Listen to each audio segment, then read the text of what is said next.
Hey guys, Season 11 is right around the corner and we all have a goal that we want to reach in this upcoming ranked season. And in this video, I'm going to give you my plan to hit Grandmaster in Season 11 and I hope that there are some tips and strategies that you can use for yourself as well. My last strategy is something I learned at the end of Season 10 and I was mad that I couldn't use it because there were only a couple days left in the season. I've been Diamond for the last 5 seasons and I think this one single strategy can push me up a little bit farther to get Grandmaster. So let's get right into it and I'll share my plan with you. My first strategy I'm going to use to hit Grandmaster in Season 11 is to religiously dodge. Now, I was just talking with a couple people in my comments this morning, and a bunch of people had misconceptions about what dodging actually is. I'm not advocating that you AFK a game. I'm not advocating that you leave a game while it's running, but what dodging is leaving champion select by closing out of the client. Now, there's space to agree or disagree whether you like the strategy or not, but it does have a place in League if somebody is holding your lobby hostage, if they're playing a champion they've never played in ranked before, or simply if your comp just isn't as good as the one you're facing. It is okay to dodge. You won't get lever buster and you're only going to lose 3 LP for your first dodge, which is nothing and it doesn't affect your hidden MMR, which is more important anyway. I'm going to continue to promote dodging until Riot increases the punishment or adds a better option. They haven't gotten rid of dodging because they understand the critical role it plays to keep the integrity of the competitive experience.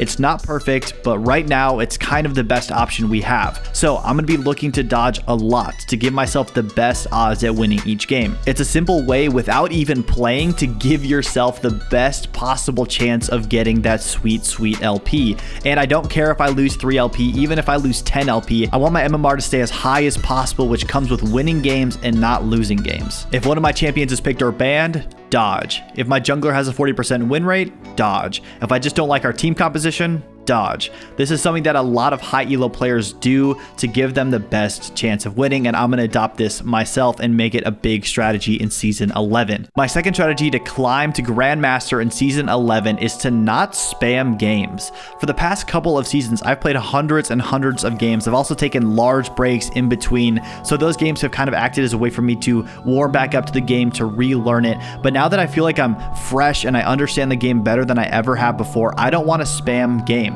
Now, this is a personal downfall I have as a player because I never really play normals unless I have a 5-stack with my friends. I know that the play is usually better in ranked anyways, and so what ends up happening is I just log into ranked games over and over and over again, and I end up just leaving hundreds, even thousands of games up to just a coin flip. I'm not focused, I don't have a plan, I don't have a strategy I'm following. I'm just playing whatever champions I feel like, and I'm just playing to play when I should be doing that in normal games and not in ranked games. So I'm going to be very disciplined in Season 11 to make sure that whenever I'm playing a ranked game, I'm at the top of my game and ready to go. My third strategy is something that you have all heard from me a lot, and that is to keep my champion pool very small. Look at all these champions that I played just in the last season. There's no way that I can be proficient at all of these champions and play them well. The way I pick my small pool of champions are champions that are meta, they work well with the items, they work well with the other popular champions, they're strong based on the current patch, and champions that I'm good at currently. To give you an example, I've noticed that recently I haven't been doing that well with assassins. Assassins have not been that strong in the meta, but I have been playing very well on mages and they complement my playstyle very well. Mages like Victor, Kale, and even Cassiopeia, even though I don't think she's that strong right now, have been giving me a decent amount of success in the preseason and in normal games, and I'm planning on continuing this as the ranked season starts. I also have 2 champions in my secondary role, which happens to be top lane with Renekton and Fiora. They're champions that I'm good at and are relatively decent in the meta, and I am totally willing to boot these champions if they get gutted, nerfed. If there's somebody that does their job better, I will put them in their spot, but not before I practice them in normal games and really start to understand their playstyle the same way I do with my current set of champions.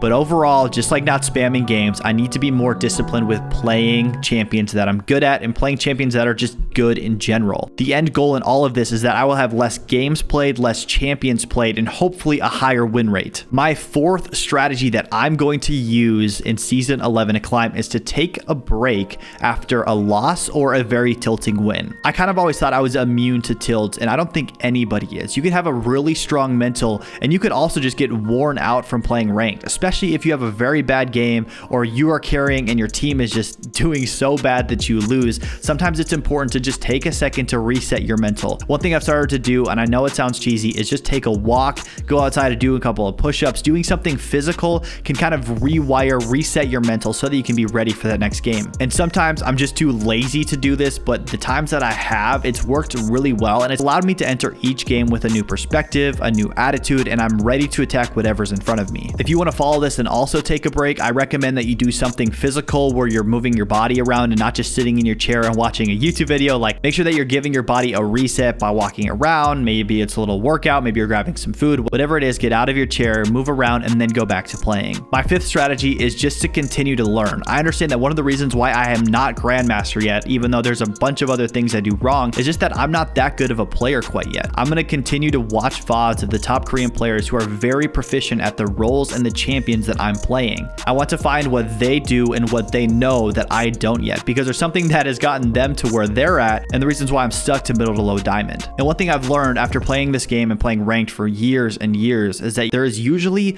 one big block, one mistake, or something standing in the way of a whole tier of improvement. Like, if you learn one more thing or you fix one more thing about your gameplay, you will blast from gold to platinum. You can go from silver to platinum. So keep looking for small little things that you can improve in. Look for your mistakes that you need to get rid of. What you find is that as you stack them up, you might not see a lot of improvement right away. You might add one more thing to your game that will push you a whole tier above where you're at right now. So be diligent with me, be disciplined with me as we continue to learn this game. Okay, my sixth strategy and tip is a little bit controversial. You don't have to do this, but I found that I actually have a relatively high win rate when I duo. What you need to understand is that every time you queue into a game with another person, you will likely be placed with another duo. So if you just blindly go into a game with a friend, you're not giving yourself the advantage that maybe the other team are. Make sure you are duoing with somebody that is actually good and wants to get better. It also helps if your roles complement each other, like top jungle, mid jungle, maybe bot and support, whatever it is. Make sure that you can play around each other frequently so that you can take advantage of Discord and comms and whatever else you have at your disposal. I have two friends, one that plays jungle and one that plays mid lane, which complement me very well. We have very good communication, we play around each other, and overall we have a history of success in the preseason and in normal games, so we're going to duo a lot this season. My goal is to have around 50% of my games duoed. I know that if I try to duo 100% of my games, I'm probably not going to play enough to get to the rank that I want, so I know that I will have to play some solo queue, because based on the statistics that I've seen in my own play, I do perform better and win more games. My seventh strategy is something personal that I've recognized in my own play, and I just need to play more with my team. From climbing out of silver and gold way back, I became a very selfish player. I look to get the most farm as possible. I like to split push as much as possible, and I've left my team out to dry.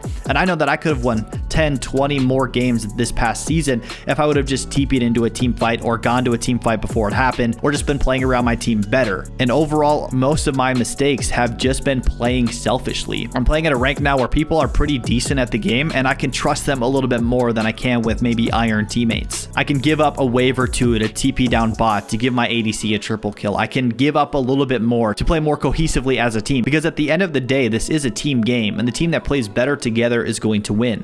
All right, guys, my eighth and final strategy / tip is to play a warm-up game. I don't know why I never thought of this, and it kind of goes into my undisciplined behavior of just spamming a bunch of ranked games over and over and over again and just flying right into them. But this goes great with taking a break. Before I even get into a ranked game, I can play an URF or an ARAM, and this helps warm up my mechanics. It warms up my brain. It helps me be more aware, helps me be on the lookout so I can watch multiple things at once. It also just generally increases my reaction time. I've also seen high Korean challengers that always start the day with an ARAM. If they don't feel like they're ready to hop into ranked, they'll do it again. They'll do it after they lose a game to reset their mental. So I'm definitely going to be playing ARAM before I play a ranked session. And if I have a very tilting win or a bad loss, I can take a walk, I can take a break, and then I can come back and play an ARAM to make sure I am super ready to play my game. Guys, I hope you enjoyed these strategies, and I hope that you put them to use in the upcoming ranked season so that you can get the rank that you want. As always, this has been Snowta. Thank you so much for watching, and I will see you in the next video.